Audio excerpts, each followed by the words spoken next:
Պարոն Խաչատրյան, դուք որպես սիրված դերասան, հանրային դեմք, մասնակցում եք քաղաքացիական պայմանագիր կուսակցության քարոզարշավի նախընտրական, ինչով է սա պայմանավորված։ Երևի ոչ մեկի համար գաղտնիք չէ, որ ես հեղափոխության առաջին իսկ օրվանից ժողովրդի կողքին եմ եղել եւ հիմա էլ ժողովրդի կողքին եմ։ Եվ ես կարծում եմ, որ սա ժողովրդի պայքարն է եւ ես մշտապես եղել եմ ժողովրդի կողքին։ Ու մինչեւ վերջ լինելու եմ ժողովրդի կողքին։ Պարոն Խաչատրյան, այս տարիների ընթացքում իշխանությունները, կառավարությունը բազմաթիվ բարեփոխումներ է կատարել, որ բարեփոխումը դուք կառանձնացնեիք որպես այս ամենի մեջ։ Գիտեք, այս ամենի մեջ ամենակարևոր, ինձ համար հետաքրքիր բարեփոխումը այնա, որ մարդիկ ժպտում են, այնա, որ Երևանում այնքան մարդ կա, ինչքան որ երևի Փարիզում։ Դա ինձ համար շատ ուրախալի է, շատ երջանիկ բան է, չեմ ասում տեխնիկական եւ չեմ խոսում ասֆալտի մասին, չեմ խոսում այդքան դպրոցների, մանկապարտեզների, այդքան աշխատատեղերի եւ այդքան լավ բաների մասին, որ չնկատել չի կարելի։ Հայաստանի Հանրապետության պատմության մեջ 1990 թվականից սկսած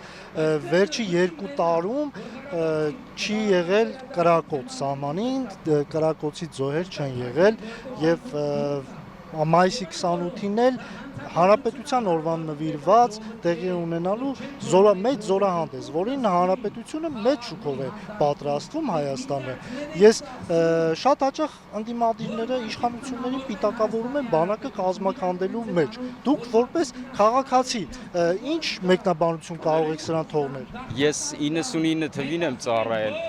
Քարիրեկ կոչված զորամասում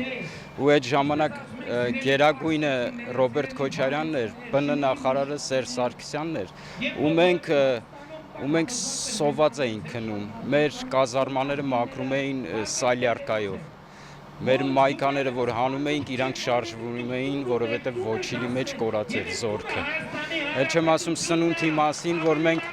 ինչ ուտում էինք չէինք մարսում եւ ես հիշում եմ, չգիտեմ, միշտ պատմում եմ այս դրվագը, եթե թույլ տաք։ Մենք մի անգամ զբոսնում էինք 3 հոգով, ճաշարանի հետևում հայտնվեցինք եւ իմ ընկերներից մեկը կիլկի գտավ։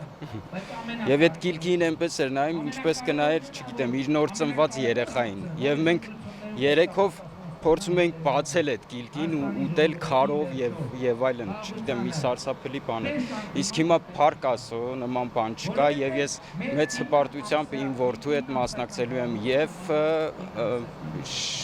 պարադին եւ իմ որդուն շատ հանգիստ խղճով մեծ հպարտությամբ ճանապարհելու եմ ազգային բանակ։ Այդ դեպքում ընդդիմադիրները ինչու են նման նարատիվներ տարածում։ Ես կարծում եմ ամենի իր շահագրգռվածությունը ունի, մեկը, չգիտեմ, պարտք ունի, մեկը հին իներցիայով այդ ընտրակաշառքներին է նայում, չգիտեմ, տարբեր դրդապատճառներ կան։ Մեկի որդին է, որդու ընկերն է, հետը պարապում է, չգիտեմ, տարբեր դրդապատճառներ կան, բայց իրանք շատ քիչ են եւ մենք ժողովուրդը հաղթելու է։